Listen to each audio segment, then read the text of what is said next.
हर हर महादेव। माता सीता ने गाय को विष्ठा खाने का श्राप क्यों दिया? रामायण की बहुत ही गहरी जानकारी। मित्रों, आज की वीडियो के माध्यम से हम आपको बताएंगे कि माता सीता ने गाय और अन्य 5 चीजों को श्राप क्यों दिया, और साथ ही साथ आपको यह भी बताऊंगी कि माता सीता ने अपने ससुर राजा दशरथ का पिंडदान क्यों किया।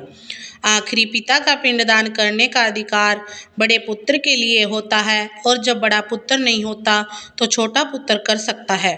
यानी श्री राम को अपने पिता दशरथ का पिंडदान करना चाहिए था, लेकिन माता सीता ने ही अपने ससुर का पिंडदान क्यों किया। साथ में फाल्गु नदी और ऐसे कई वस्तुओं को माता सीता ने श्राप दिया था।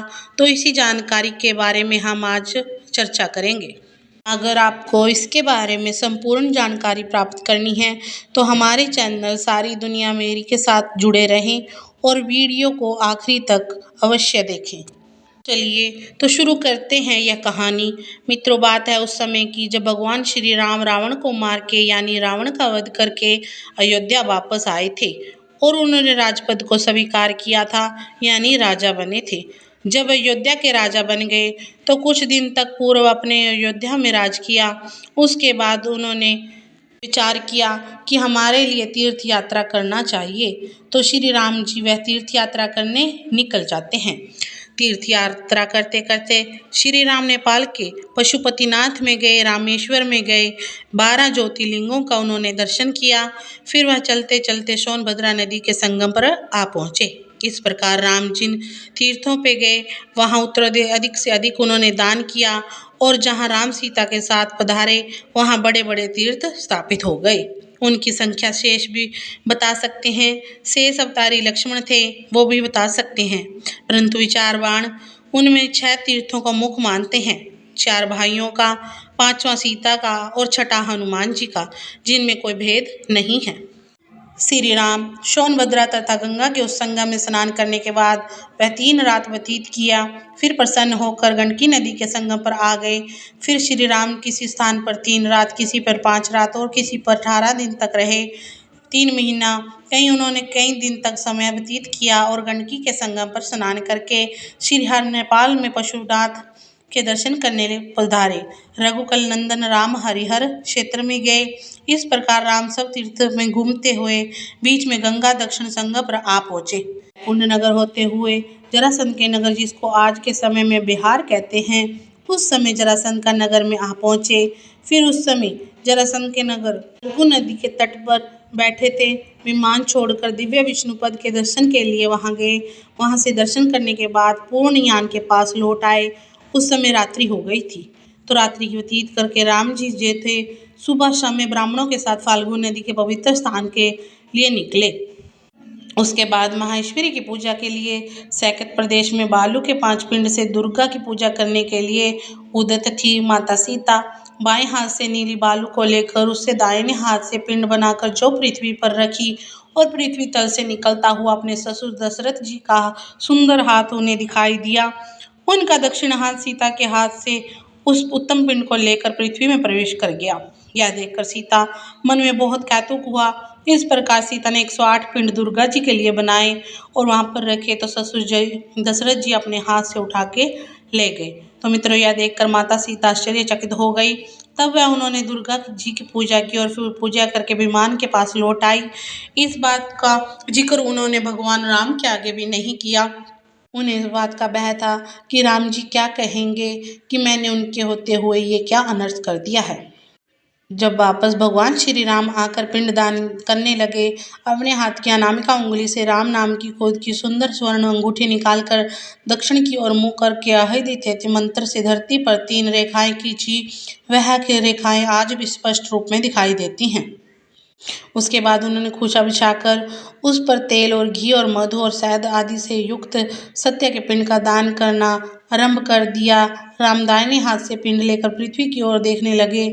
उन्हें अपने पिता का हाथ दृष्टि से नहीं आया।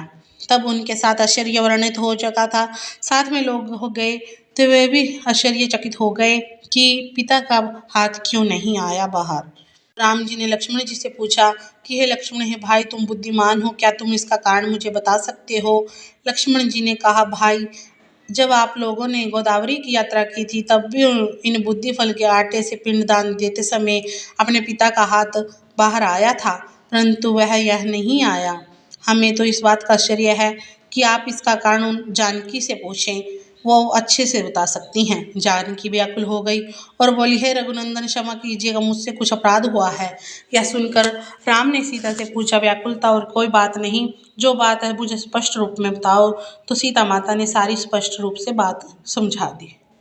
तो राम जी ने कहा, हे सीते, इस बात का साक्षी कौन है कि तूने मेरे पिता का पिंडदान किया है? हमारे पिता ने तुम्हारे हाथ से पिंडदान कैसे ग्रहण किया, इसके बारे में कोई बता सकता है? तब सीता माता ने कहा, हाँ जी, आमिर का बीज यानी जो आम का पेड़ है, वह बता सकता है। माता सीता ने राम जी को बोला और राम के पेड़ के पास लेकर गई। जब उससे पूछा गया, परंतु वह अस्वीकार कर गया। उसने कहा कि मैंने माता सीता को अपने पिताजी का पिंडदान देते हुए नहीं देखा। उसने जब आज स्वीकार कर दिया, इस पर सीता जी क्रोधित हुई। उन्होंने उसे श्राप दे दिया और कहा कि हे दुष्ट, तूने असत्य कहा है, इस कारण तू मगध देश में उत्पन्न तो होगा, फल शून्य होकर ही रहेगा। उसके बाद वह तब माता सीता ने कहा, हे प्रभु, आपको पिंडदान दे। तब माता सीता ने कहा कि मुझे फाल्गु नदी ने भी देखा है, वह साक्षी है। तो भगवान श्री राम ने फाल्गु नदी के पास गए और उससे पूछा कि आपने सीता को पिंडदान देते हुए देखा है? तो दोस्त राम के पूछने पर भय के कारण फाल्गु नदी ने भी अस्वीकार कर दिया। तो सीता माँ ने भी क्रोधित होकर उन्हें श्राप दे दिया कि तू अधोमुखी होकर अंतर्मुखी होकर ही प्रभावित होगी। तब से आज तक वह नदी जमीन के अंदर अंदर बहती है। अगर आप उस नदी को पे जाओगे तो वहाँ आपको नहाने के लिए पानी नहीं मिलेगा, बल्कि भालू का रेत मिलेगा। अगर आप थोड़ा एक बीत हाथ से उसे खोदोगे तब आपको पानी दिखाई देगा। बाद माता सीता ने फिर भगवान श्री राम ने पूछा, और कोई साक्षी है? तो माता सीता कहती है, हाँ, मेरे साथ यहाँ एक निवासी है, वह सब ब्राह्मण हैं जो उस समय मेरे समीप खड़े हुए थे। परंतु जब राम ने ब्राह्मणों से पूछा तो ब्राह्मणों ने भी स्वीकार कर दिया। इस पर माता ने क्रोधित होकर उन्हें श्राप दिया कि तुम सब इधर उधर ही भटकते फिरो। उसके बाद जानकी के बिलावर और साक्षी था, तो जाकर ने राम ने उस बिलावर से पूछा तो उसने भी नहीं कहा दिया। तो माता सीता ने उसे श्राप दे दिया कि उस बाद गौ माता को साक्षी माना गया। तो उनके पास गए तो गौ माता ने भी इस चीज़ को अस्वीकार करते हुए कहा कि नहीं, मैंने भी पिंडदान नहीं देखा है। तो माता सीता ने क्रोधित होकर कहा कि हे धेनु, मेरे कसम से तेरा भी मुख अपवित्र हो जाएगा। मैं तुझे श्राप देती हूँ कि तूने असत्य बात को सत्य कहा तो तेरा मुख जो है अपवित्र हो जाए, तू आगे चलकर भिष्टा खाएगी यानी गंदगी खाएगी। तो दोस्तों, आपने देखा होगा कि कभी कभी कोई गाय जो होती है वह भिष्टा खाती है। उसके बाद माता सीता ने राम को कहा कि सूर्य मेरे साक्षी हैं, वह मुझे और आपको भी देखते हैं। उनके सामने मैंने अपने ससुर जी का पिंडदान किया था। लेकिन सूर्य देवता से जब पूछा गया तो सूर्य देव ने हाँ कह दिया।